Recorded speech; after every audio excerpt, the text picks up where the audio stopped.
The history of humankind in the Americas is poorly understood. Every time we think we're getting close to the start of the tale, something's found that pushes the date of human arrival back further. Here's a discovery that does exactly that. It's a set of footprints that were found in White Sands National Park, New Mexico, in September 2021. And the footprints are about 23,000 years old.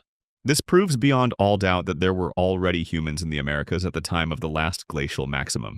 Most of the prints appear to belong to teenagers and young children, with only a few adults present.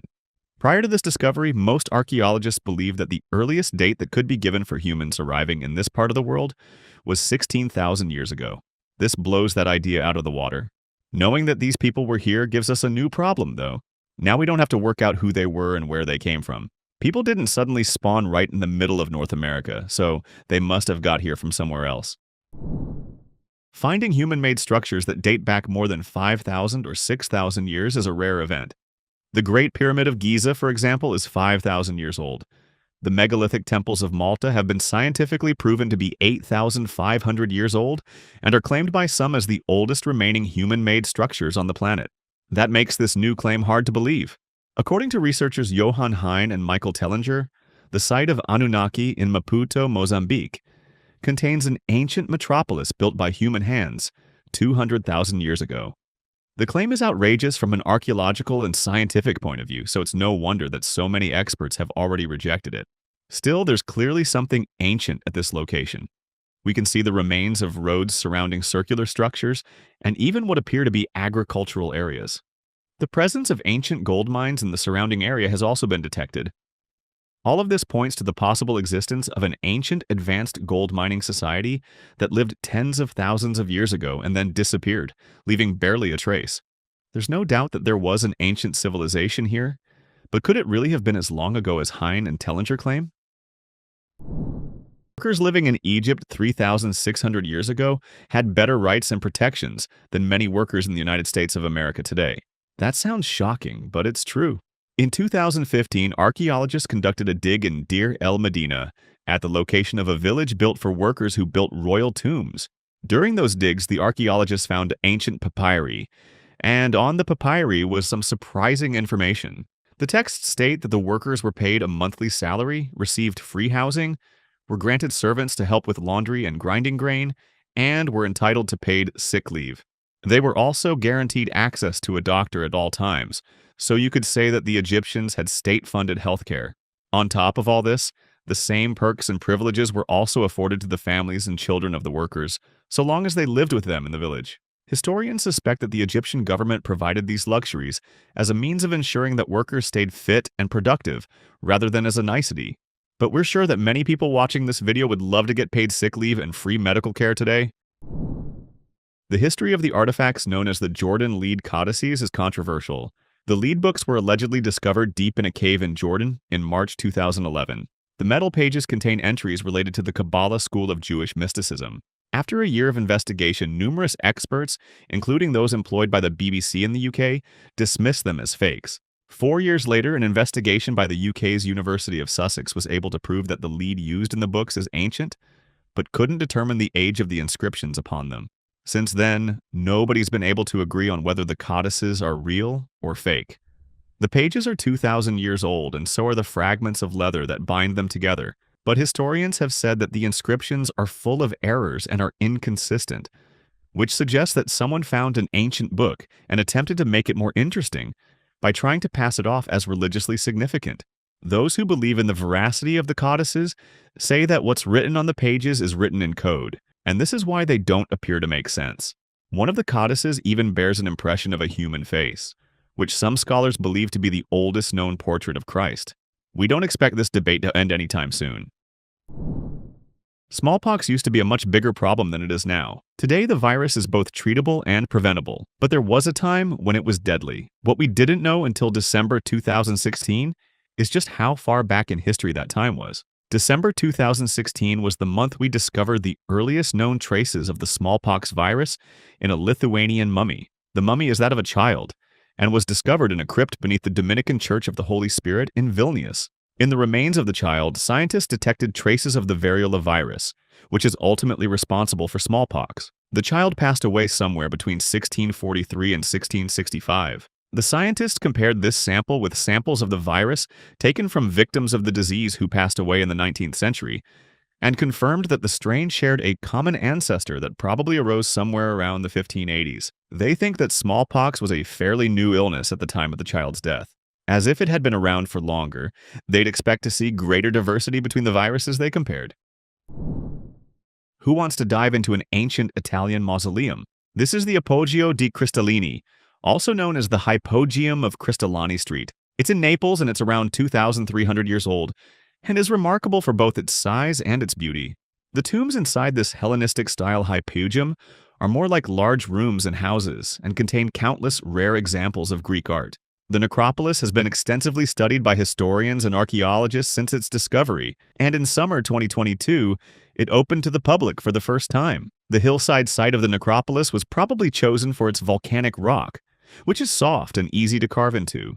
Working with such pliable material meant that the builders could carve grand staircases and 4 different tomb areas, each with its own elaborate entrance and style. Tombs so ostentatious must have been reserved only for the elite of Greco-Roman society. The funerary paths that once led to the tombs were adapted hundreds of years later and became the roads of a new settlement called Sanita. After the eruption of Mount Vesuvius, the necropolis became buried under tons of volcanic ash, and so has been left almost like a time capsule for modern archaeologists to find. When did our earliest pre-human ancestors develop the power of creative thought and the ability to make and shape tools? That question has long puzzled archaeologists, but the answer might be contained in this ancient fossilized mollusk shell. It was found in Indonesia over a century ago and is notable for 2 reasons. The first is that it has a deliberately engraved zigzag pattern and appears to have been used as a tool. The second is that it's 500,000 years old. It's probably not a coincidence that this is also where the human-like remains known as Java man were found by Dutch paleontologist Eugene Dubois in 1891. Java man was later classified as the first confirmed Homo erectus skeleton. Was this engraved shell with its polished edge that appears to have been used as a cutting or scraping tool the work of a Homo erectus? If so, it's 300,000 years older than any other known engraving ever found. Until the pattern was found, we thought that cognitive behavioral skills like this were exclusive to Homo sapiens. Now we may have to reconsider. Learning how to weave fabric to make clothes was an important step forward for human civilization, and it's a step that was taken a very long time ago.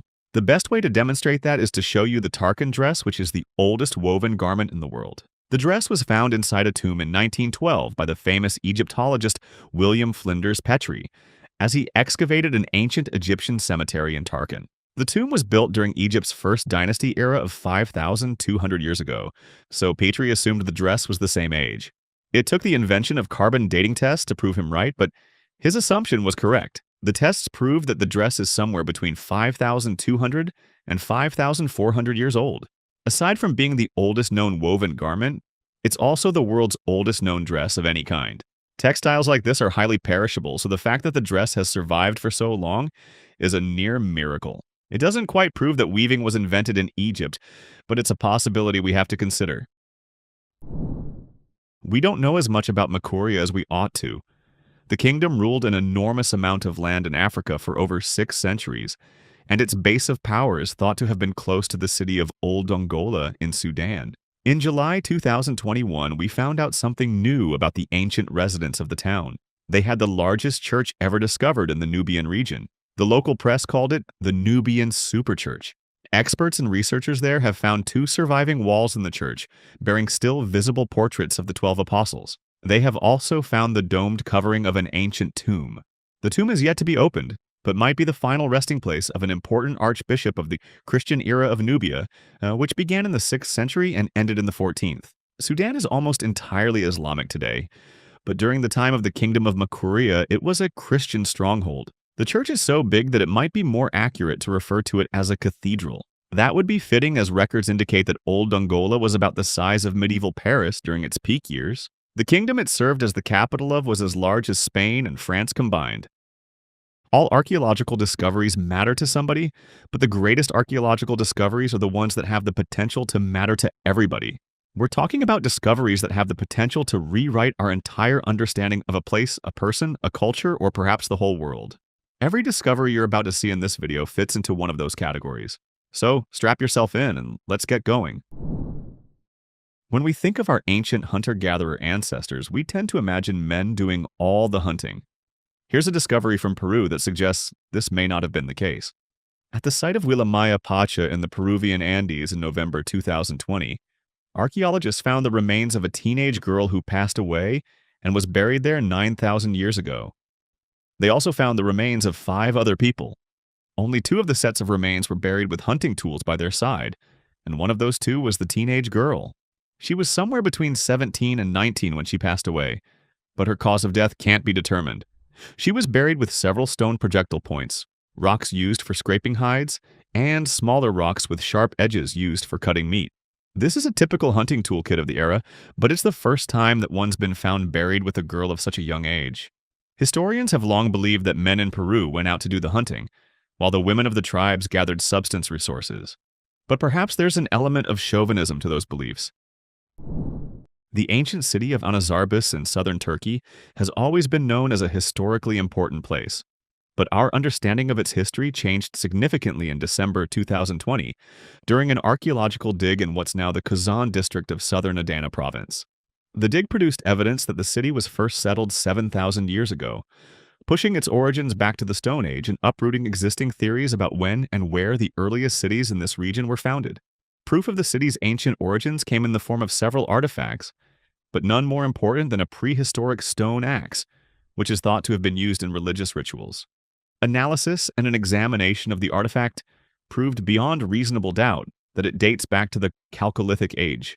Axes like this were in common use from the Neolithic era through to the Middle Ages, but the obsidian material around the axe and the flintstones around it helped to provide a reliable date. A single stone axe can't confirm the presence of a city, but historians and archaeologists all seem satisfied that the sheer number of discovered artifacts is enough to prove that a community of people lived here together. Without the discovery of the Rosetta Stone, we'd probably still be unable to translate ancient Egyptian hieroglyphs. But being able to translate them doesn't mean that we can understand them completely. There are many aspects of ancient Egyptian language and culture that still baffle us, and discoveries like this so-called Egyptian billboard in 2017 only serve to deepen the mystery. These etchings found on a hillside in the El Kab Desert are around 5,300 years old, and date back to a time when it was thought that only Egypt's ruling classes were capable of written communication, and even then only for bureaucratic reasons. These markings, scrawled across the rock like graffiti, are more likely to have been a road sign providing information to travelers walking along the route between towns. They're far larger than normal. Most hieroglyphs are barely an inch tall, but these are closer to 20 inches in height. There are only 4 symbols on the rock, and they don't make much sense to us as a sentence or a phrase. Obviously, our understanding of hieroglyphics isn't as complete as we thought it was.